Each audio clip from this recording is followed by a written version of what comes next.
When he's speaking about the American people, that's not what you just showed. Well, he was asked about that specific... No, that's not what you just showed. In all fairness and Ooh, respect get to him. you, the question that we asked him. you didn't show that, and Get him. here's the bottom line. He has repeated it many times, and you and I both know that. And you and I both know that he has talked about turning the American military on the American people. He has talked about going after people who are engaged in peaceful protest, locking people up because they disagree with him. This is a democracy. Ooh. And in a She democracy, nailed this. The President of the United States, in the United States of America, should be willing to be able to handle criticism without saying he'd lock people up for doing it. Friends, if you have a second or two, click like, comment down below. I would really appreciate it. Thank you guys, and I hope you enjoy the video. All right, so let's take a look at some of this interview. So Vice President Harris walked into the Lion's Den today. She agreed to be interviewed by Brett Baier of Fox News. The only other thing I want to say before we play the clip, and I'll toss it over to you guys if you have anything you want to say as an intro, is Brett Baier is seen as kind of the last of the quote-unquote straight news guys at Fox. You know, there was Shep Smith and Chris Wallace and Brett Baier. Shep Smith and Chris Wallace left. Brett Baier is still there. Cavuto's pretty good. Yeah, but he's Fox Business. I totally agree. But Baier is their chief political correspondent or the chief political anchor. And I would actually say Cavuto's better than Baier. Yeah. I think Cavuto is much better than Baier, and that's kind of what I was getting at. As a reminder, in the Dominion voting systems settlement or during discovery, we learned that Brett Baier, not just Tucker Carlson, not just Sean Hannity, not just Laura Ingraham, but Brett Baier in 2020 was so worried about losing viewership to OAN and Newsmax that he was corresponding to other talent and other executives trying to get them to get the Fox News decision desk to pull the decision. They called Arizona for President Biden, and Brett Baier wanted them to walk that back so as to not piss off MAGA Republicans. So this guy is a hack, and as a proud hack, there's nothing wrong with it, but just be honest about what you are, and Brett Baier is not honest about that. So anybody want to add anything else before we get started? Get into it. No, I think you said it right. Tell pollsters all over the country and here in Pennsylvania that immigration is one of the key issues that they're looking at this election, and specifically the influx of illegal immigrants from more than 150 countries. How many illegal immigrants would you estimate your administration has released into the country over the last 3.5 years? Illegal Well, immigrants? I'm glad you raised the issue of immigration, because I agree with you. It is a topic of discussion that people want to rightly have. And you know what I'm going to talk about. Yeah, but right now, just a number. Do you think it's 1 million, 3 million? Brett, let's just get to the point. Okay, the point is that we have a broken immigration system that needs to be repaired. So your Homeland Security Secretary said that 85% of apprehensions. I'm not finished. We have it's a rough estimate of 6 million people have been released into the country. And let me just finish. I'll get to the question, I promise you. I was beginning to answer. And when you came into office, your administration immediately reversed a number of Trump border policies. Most significantly, the policy that required illegal immigrants to be detained through deportation, either in the U.S. or in Mexico. And you switched that policy. They were released from custody awaiting trial. So instead, included in those were a large number of single men, adult men, who went on to commit heinous crimes. So, looking back, do you regret the decision to terminate Remain in Mexico at the beginning of your administration? At the beginning of our administration, within practically hours of taking the oath, the first bill that we offered Congress, before we worked on infrastructure. That's a skilled pivot right there. The Inflation Reduction Act, before the Chips and Science Act, before the bipartisan Safer Communities Act, the first bill, practically within hours of taking the oath, was a bill to fix our immigration system. Yes, ma'am. It was called the U.S. Citizenship Act of 2021. Exactly. It was essentially a pathway to citizenship for the... Yes, ma'am. Yeah, so a couple of things. Because we're obviously not going to play the whole thing. There are a gazillion clips to play. That was 2 minutes of the first clip. And you can see right out the gate, this was going to be a hostile interview. And I want to be very clear. I don't have a problem with that. She's the second highest ranking person in the federal government. She's, running for office to be the most powerful person in the country. And I actually think, as you'll see, she does better as the interview goes on and the more adversarial it gets. Those prosecutorial instincts really kick in. But I heard Hutch object to a couple of things, and Pisco, I heard you say that it was a lie, what Brett Baier said. So can you do a quick fact check? Yeah, so when I said it was a lie, I was referencing his comment about remain in Mexico. It is true that the administration stopped remain in Mexico. What's a lie and bullshit is the notion that, quote unquote, catch and release was stopped under Donald Trump. Catch and release is a term, a colloquialism that is applied to the reality of time and space and limits on money. And the fact that despite the supposed mandatory language in the Immigration Nationality Act, which states that certain categories of immigrants have to be subject to mandatory detention, there has never in the history of the INA been sufficient resources to comply with that supposed, and I put supposed because there actually are legal disputes about that, mandatory provision. So it is a bullshit lie to state that they reinstituted catch and release. It's something that MAGA people love to say, and to emphasize remain in Mexico, which was a complete ancillary policy that covered like what at its height, a couple tens of thousands of people, maybe 30, 40,000 people, when we're talking about a magnitude of influx of millions of people. And so I'm glad that she did not accept that framing. And what she was trying to do before she was rudely interrupted, and the viewers see that, is to say, if you want to solve the problem, it requires congressional action. You need to give money to people to do jobs. It's that simple. Yep. Exactly. So you also had some objections too? No, that covers it. Yeah. Okay, cool. I'll also say remain in Mexico. If I remember my history correctly, the Biden administration did want to rescind remain in Mexico, but I think 6 months into the administration, a federal judge ordered that remain in Mexico be reinstated before eventually it made its way to the Supreme Court, and the Supreme Court said that the Biden administration could shut it down. And then after it was shut down, Mexico made it abundantly clear that they would not cooperate with remain in Mexico if President Biden restored it. And I'll also say that when remain in Mexico was imposed under the Trump administration, Trump still saw an increase in contacts at the southern border during his last, I think, 6 months in office. Yes. To the trafficking of drugs, guns, and human beings. And Donald Trump, but let me just finish. Six Democrats voted against that bill. Learned about that bill and told them to kill it because he preferred to run on a problem instead of fixing a problem. And in this election, this is rightly a discussion that the American people want to have. And what they want are solutions, and they want a president of the United States. Oh, she looks poised, who's not huh? playing political games with the issue. I hear you. But actually is focused on fixing Six it. Democrats voted against that bill. It would have allowed 1.8 million. Because it was too left-wing. It was going to pass. Look at everyone that put up. It was going to pass. Had a problem with it. These are the six Democrats. But more importantly, back to the original premise. I mean, sorry, too right-wing. Jocelyn Ungary, Rachel Morin, Laken Riley, they are young women who were brutally assaulted and killed by some of the men who were released at the beginning of the administration, well before a negotiated bipartisan bill.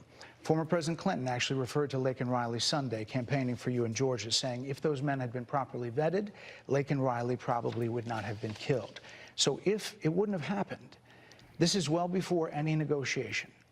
This is well before Donald Trump got involved in the politics. This is a specific policy decision. These motherfuckers only want to talk about violence against women when it's an illegal immigrant doing Do it. you owe those families an apology? Let me just say. Do you owe them? Yeah, Can you that's imagine in any other context that a politician? So think about all the people who died under COVID on Trump's watch, when I think even most medical experts would suggest that he was not doing everything possible to maximize the response there. No, Dr. Deborah Birx, to be very clear, just real quick on that point, one of his own top medical advisors during the Trump administration helping him manage COVID, Dr. Deborah Birx, said, as a matter of fact, after the first 100,000 deaths, she believes that the vast majority after the first 100,000 could have been prevented had the Trump administration made different choices. And what about everybody who's died of fentanyl-related deaths since the possibility to pass this bipartisan immigration bill, which would have absolutely helped in retrieving and stopping foreign fentanyl from coming, mostly by, I should say, Americans, but from being smuggled in? Would you be like, hey, these dead people who've died of fentanyl, do take responsibility for their deaths, Donald Trump? Or how about everyone who's dying of gun violence by other Americans who, you know, do you ever talk to someone from the NRA or from a Republican politician and say, hey, do you feel sorry? Do you owe an apology to these kids in these schools that were like shot to death by these vicious weapons? You know, put aside your questions about the Second Amendment, just like this kind of framing, obviously it's very combative, and I'm very happy with how the vice president answered it. We're gonna play some of her response, but Hutch, you had some things to say. Well, they only want to talk about violence against women when it's an illegal immigrant doing it. Like, if they want to have a conversation about violence against women, let's have, like, we tried to have a conversation about something like that during the Me Too movement, and the right wing largely tried to shut that entire conversation down and discredit it. So it's just, to me, it's just like naked racism. Early on in Trump's presidency, during his time in office, they originally had a plan to come out with a weekly report of violence done by illegal immigrants, and they quickly scrapped that idea. It's not that these things are not worth talking about, but it's obvious that they're exploiting this situation for political gain. They don't care about the issue broadly. If they did, they would want to focus on native-born Americans who, according to all the criminal data that we have from the FBI, commit crime at a lower rate than legal immigrants and illegal immigrants. Statistically speaking, if you live in a community of immigrants, you're going to be safer on average from this type of violence. By the same logic, we wouldn't have let in, you know, the wave of Irish immigration or Italian immigration. I mean, how many stereotypes were there about Italians being mobsters and, you know, running communities like this? And with some kind of just to be true, like that was Italian crime for sure. Exactly, right. Like sometimes immigrants commit violent crime. Like, of course that's true, right?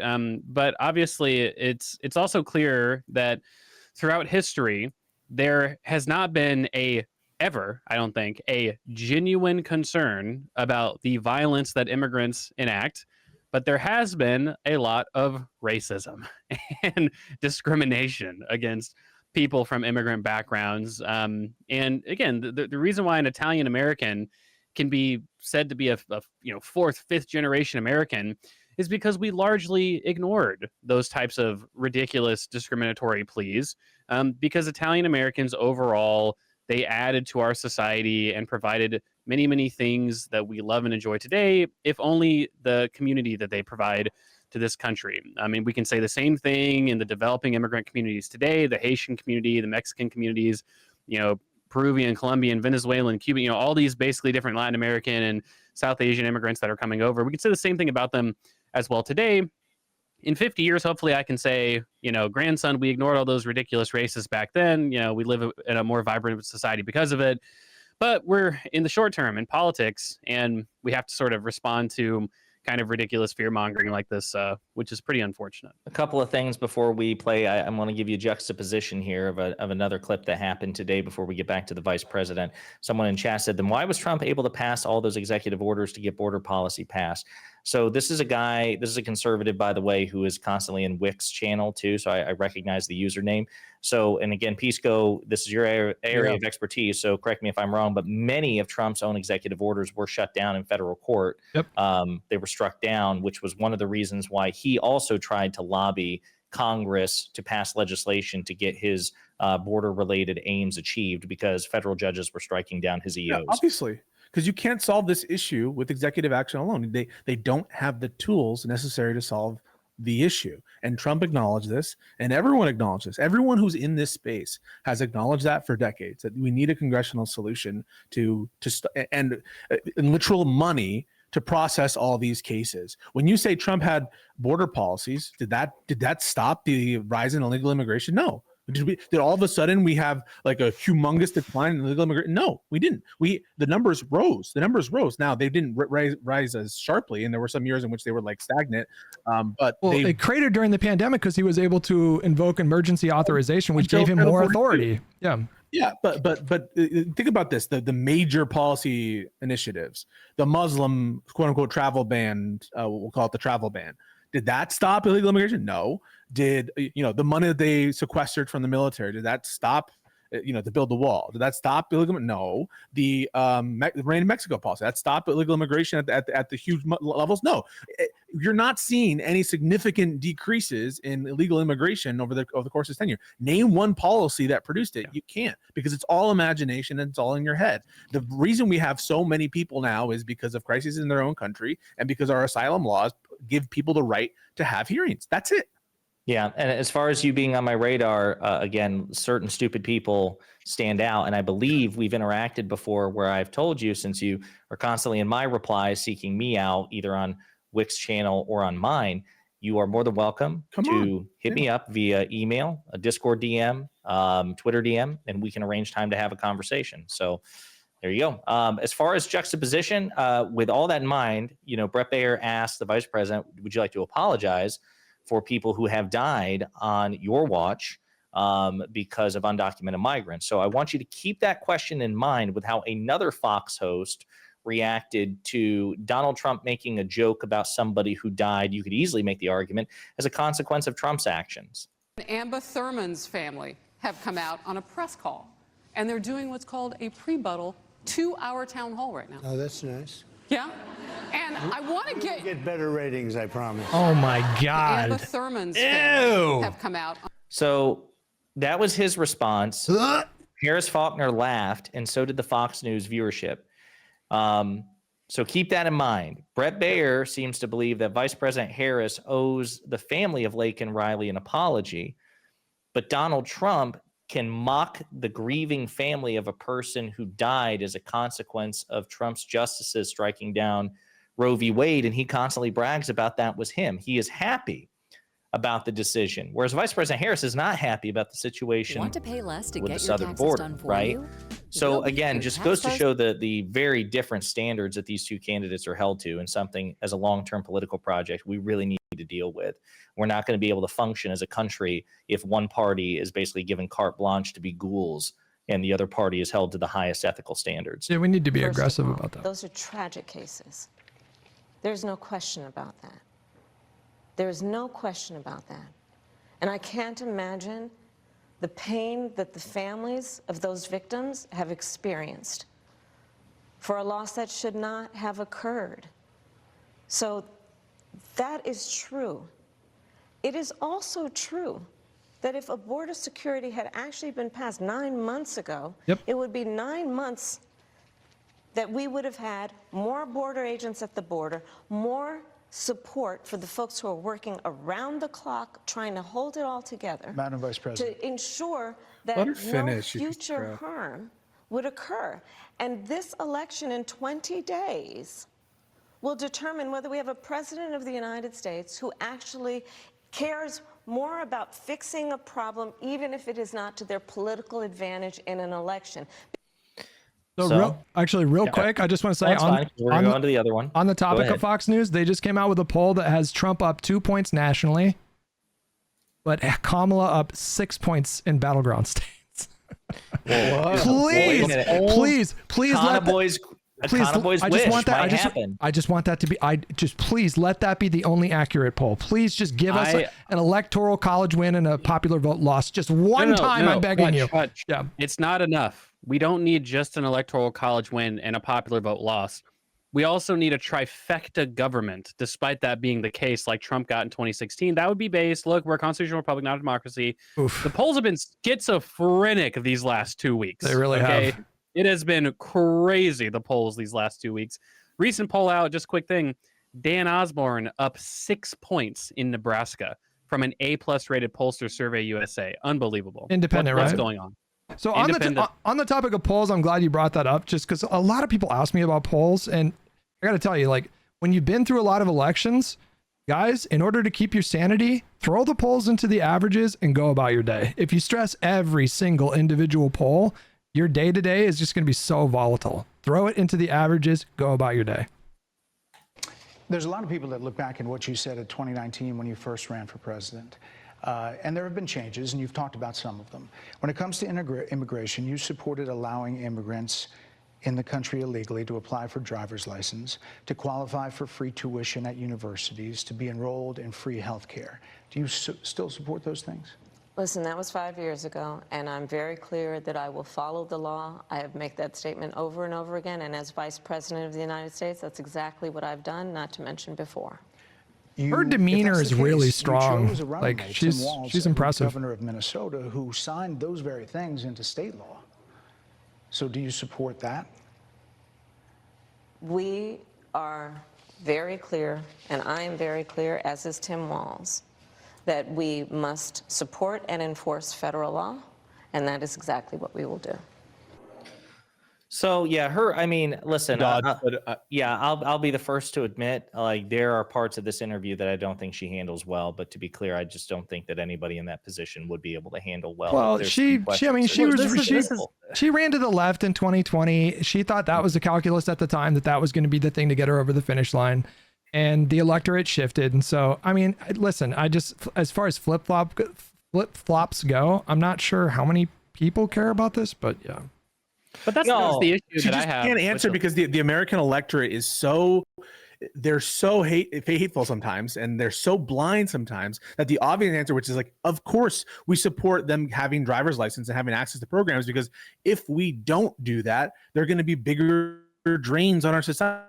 Like, everyone complains that these immigrants, some who are in pending proceedings, some who, by the way, have a right to stay here, are drains on society. Well, one of the ways to make them not drains while they're pending proceedings is to give them mobility and give them working rights. Right. And so any sane person would be like, yeah, I support them having driver's license because I don't want them to just be draining money. I want them to be productive members of society. And sometimes that means supporting them with the right to do certain things. But you can't get away with that. Yeah, people are going to be like, oh my God, you want to give them $30,000 to spend on right. The current electorate has shifted so far right on immigration during the Trump era. I think it's upwards of like 60% of people polled favor mass deportation. So, I mean, this is just a pendulum swing. It will probably swing back to the left at some point, and she has to work within that framework. I just kind of disagree with this. Like, I think that, look, at the end of the day, it's Kamala's fault for running to the left if she didn't genuinely feel those things. And I mean, to be fair, she might genuinely feel those things, and she might not genuinely feel her current positions, right? So it's difficult to say when you flip-flop like this. But I don't know. I kind of disagree. Wait, it's not a flip-flop. It's a dodge. That's different. This is and hang on. I want to be clear too. There's nothing. If you're gonna say it's a flip-flop, you need to find a contradiction, and I'll challenge you to find a contradiction in that position and what the position is now. Well, I understand what you're saying on this specific issue. She's dodging. Now, to be fair, I think that she has flip-flop on some of her positions. Yes. Like, for instance, she used to support single-payer healthcare. She used to be an advocate for the Green New Deal, and she's advocated for more moderate approaches since then. But, like, that's not, I mean, fundamentally, the point is just that I actually do not know. I do not know, and I don't know if I agree with the idea that this like extreme moderation of her primary stances in 2020 is like an electorally like advantageous thing to do. It is, number one, not clear to me in the polling that independents prefer moderate policies. That's never been clear in any polling I've ever seen. Now, I take it on immigration. Hey, this might be a special case. We might be seeing a genuine realignment in this country. People might just be genuinely significantly more anti-immigrant than they used to be. But I don't know. I mean, you like Brett Baier just said. I mean, you see Democrats passing policies like these, even in deep blue and even in more moderately blue states, and it doesn't seem like they're electorally buried for doing it. And I don't know. I just don't know if you come out and say, hey, look, like Tim Walz did during his VP debate, come out and say, hey, look, we think immigrants, if they're going to be here because that's the law, and we've tried to advocate for changing that law, but if they're going to be here, they shouldn't be homeless and poor and destitute. We believe in taking care of all American citizens and people who come here. They should have basic access to government services. We shouldn't demonize them. I don't think that would be like a radically terrible thing for a candidate to come out as a position. So I don't know. I think she's being a little bit too timid here. That would be I think that's good policy. I agree with that policy 100%. I also think that you have to anticipate what the right-wing media apparatus is going to do. If she takes that kind of a position in an interview like this, they will get the knives out and they will drive her unfavorable numbers on immigration up like 10, 15 points even more.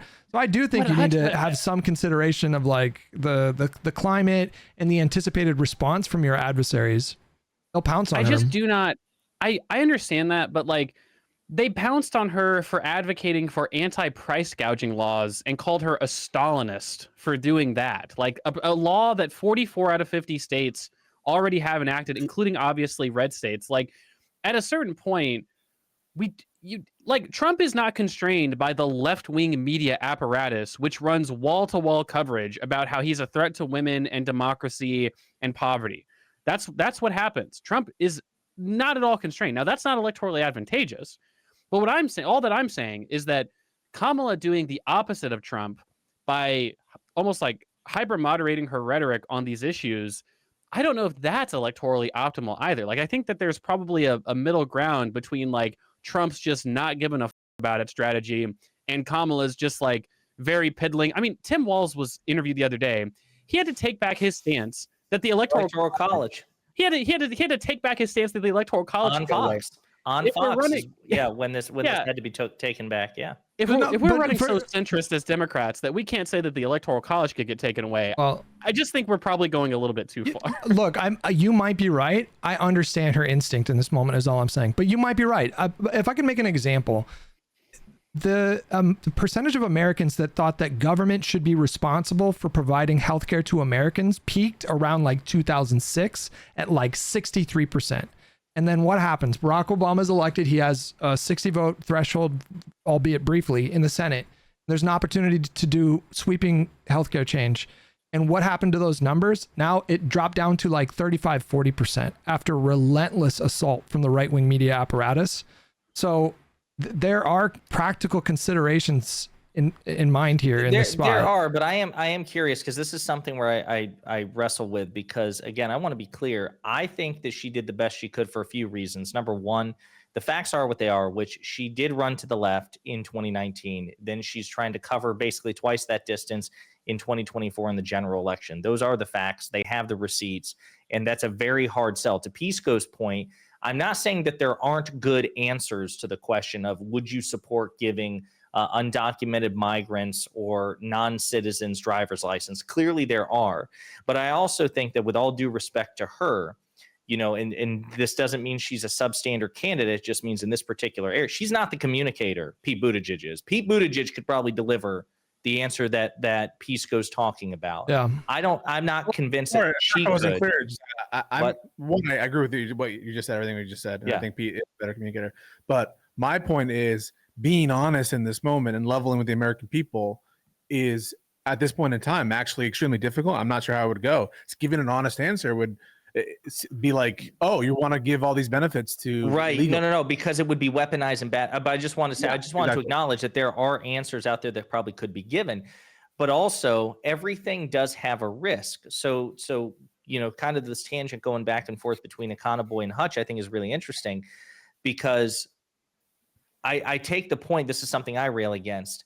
If the standard is don't answer in such a way that Fox News can't weaponize it in bad faith, then she should just never talk, because, and even that in and of itself can be weaponized in bad faith. No, but this is a really salient issue. Like immigration I take your point, but to me, this is where I think Econoboy and I are on the same page. It's frustrating because it's like, does that mean she has to run to the right on every goddamn issue?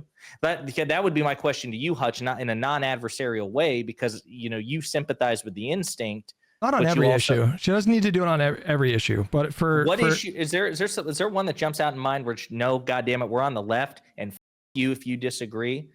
Yeah, I mean her positions on like expanding the tax credit and stuff is totally in line with like what Biden was doing, or expanding ACA subsidies. Like, you can go to the left, you can expand on ACA. You're not going to pay any kind of political price for that, and your base will get excited for stuff like that. On immigration, it's just that this is according to every single poll their biggest vulnerability.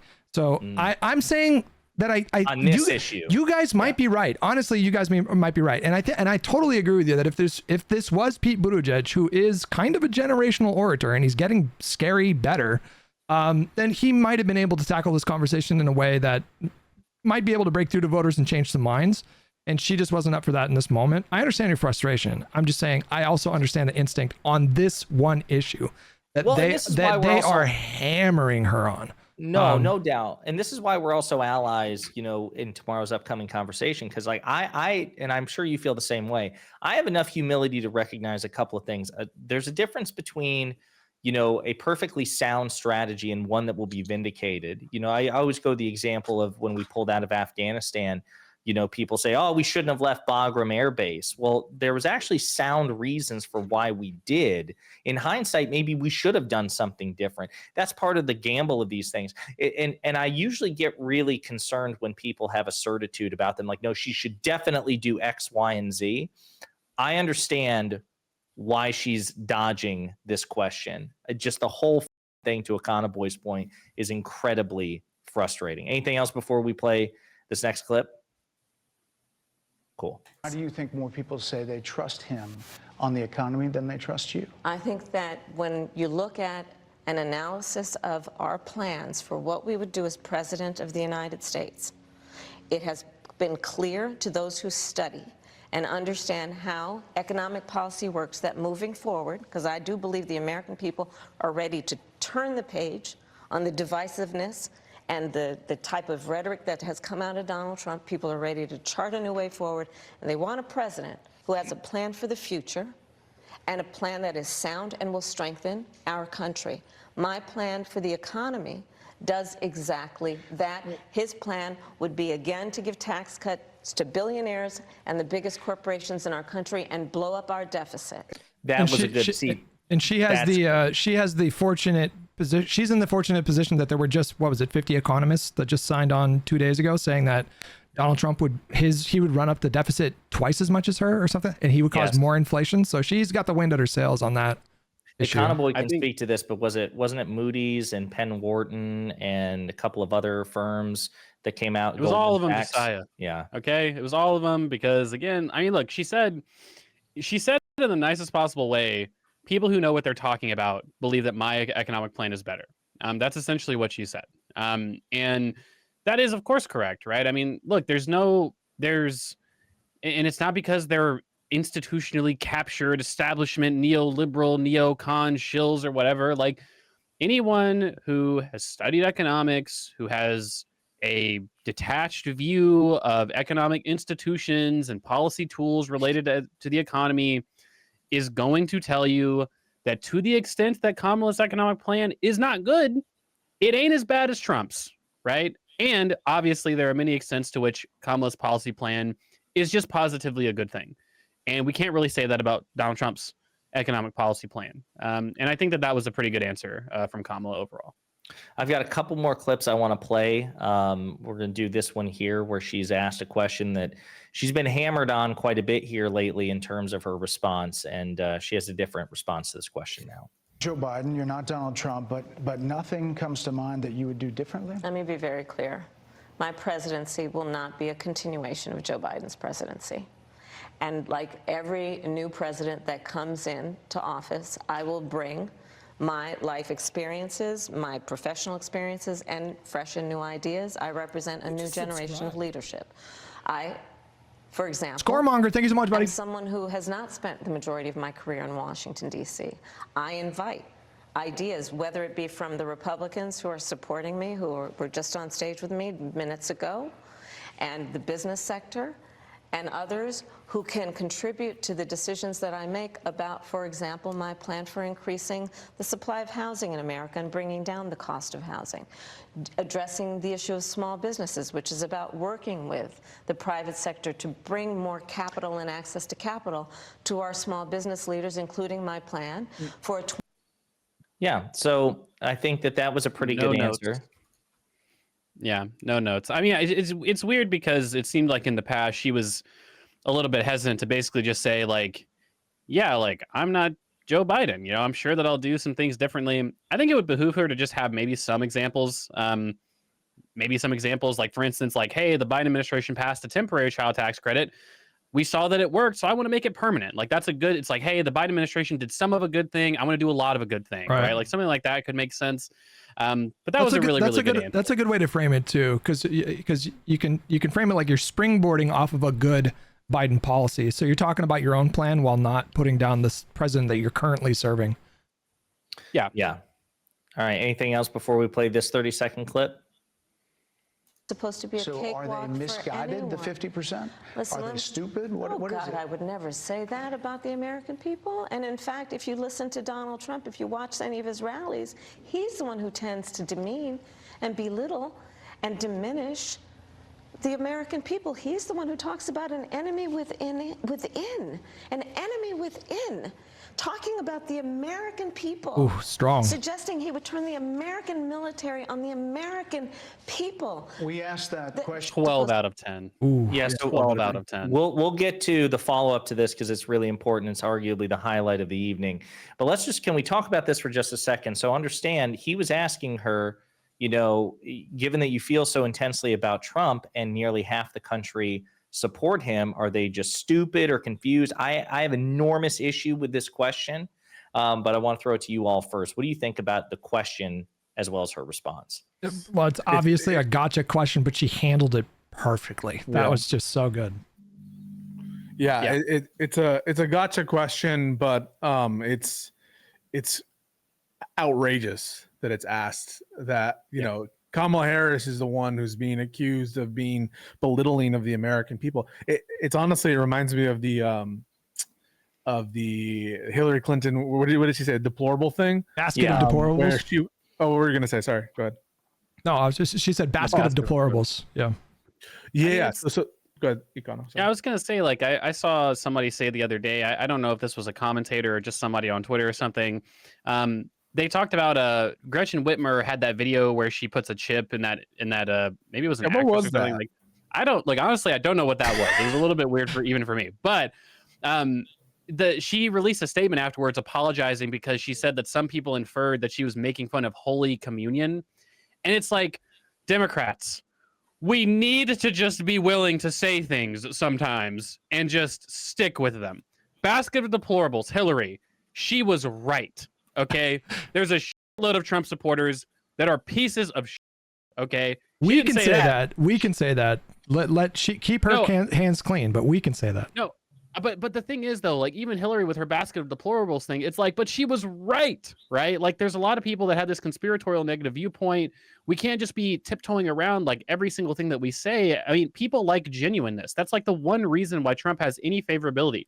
He just says what he thinks, supposedly, right? That's well, think of the weird meme, right? That was so infectious. It went viral and people were taking up arms, metaphorically speaking, when, you know, Tim Walz referred to MAGA Republicans as weird, you know, and he was so general in his statements, you know, was he referring to the politicians or the cultist supporters? If you asked him, he would probably say the politicians, but you know, this is part of the reason why I go ham on the right as often as I do, and I have the privilege of doing it without being a politician who, to Hutch's point, has to be very careful about what they say. But the reason I took issue with the question wasn't even because it was a gotcha. If Brett Baier asked Donald Trump that question, I think it'd be a perfectly fair question. Like, hey, since we're going hard in the paint on one another, what does it say about the millions of millions of millions of millions of millions of people who support the person that you're vilifying? My issue with Brett Baier is he would never ask that question of Donald Trump. He would never ask that question of Marjorie Taylor Greene. And this goes back to the double standard, which I'm sorry, I think all four of us and people in our position should wake up every day and make it a top 3 goal to whittle away at that double standard to the best that we're able. Donald Trump and Marjorie Taylor Greene and elected MAGA Republicans say far more unhinged about Democrats than elected Democrats do about Republicans. They say more unhinged about blue cities, blue states, Jewish voters. Donald Trump has repeatedly in recent times said any Jewish person that votes Democrat needs to get their head checked. Yes. Which is like orders of magnitude worse than Biden's "you ain't black" quote from 4 years ago. 100. And it's so funny you mentioned that, Hutch, because Jessica Tarlov and Martha McCallum on Fox today had a back and forth because Tarlov brought that up. Like, hey, listen, you want to talk about identity politics? Donald Trump, has said that Jewish people need to get their heads examined and that if he loses, it will be because of Jews. And Martha McCallum fired back, just reflexively frothing at the mouth. Well, didn't Biden say something like that, when he said you ain't black if you... And Jessica Tarlov had to say, Biden's not in this election. And this is what I mean. This is where we have to make sure we communicate this. The Republicans are always worse. They just are. Even on this score, if this is something that bothers you, they're so condescending towards MAGA Republicans. You guys are condescending towards Democrats, towards people who live in cities, in Maine, in Michigan, in California. And I'm sorry. It is good, though. If it's okay to talk shit, then you should get shit talked at you. And if you don't like it, shut your mouth. No, but it is good though that Kamala held fire here. I agree with that tactic. I think that's good. Smart. I'm called America a developing country. Right. It says it's a developing nation. It's a nation in decline. He said, "Look at Detroit." Yes, while he was in Detroit. While he was in Detroit. Bro, and This they was like came out yesterday. and they came out with an ad and it ended so powerfully. I'm sure you guys saw the ad. The ad ended with, "He doesn't know a goddamn thing about Detroit." I was like, holy shit. It was so good. It went hard.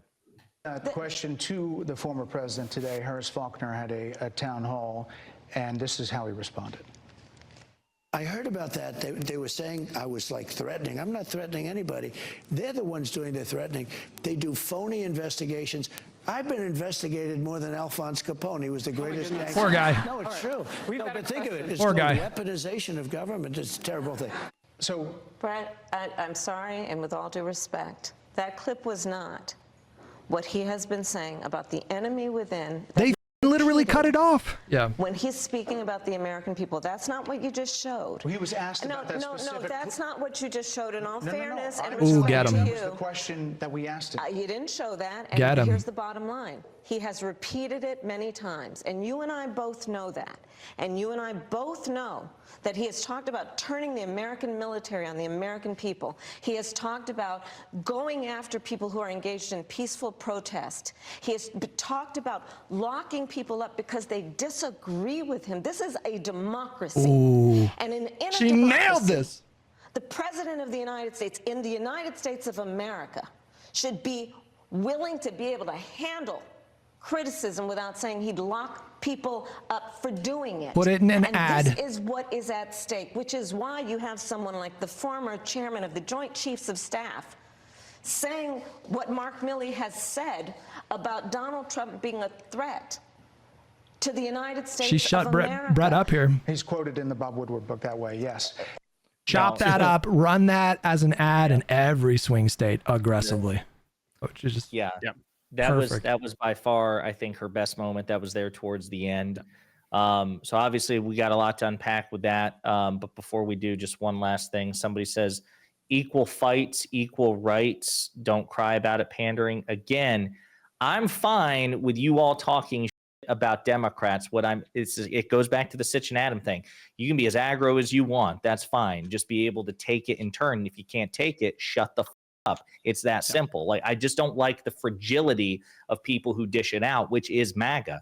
MAGA will talk mad about blue cities, blue states, Democrats, liberals, progressives, women, marginalized groups. It doesn't matter. They love to dish it out, but can't handle a fraction of it in turn. I just don't like the walking on eggshells thing. It's just that simple. It's cool. Trump's own Secretary of Defense said that you should take his comments that he makes in this regard seriously, because he said that throughout the Trump administration, Trump repeatedly inquired about deploying the National Guard to quash civil unrest, about deploying the military, enacting martial law. And again, this is just one of those weird binds that Trump supporters are in. His own Secretary of Defense said he is serious when he is saying these things. He's a rhino.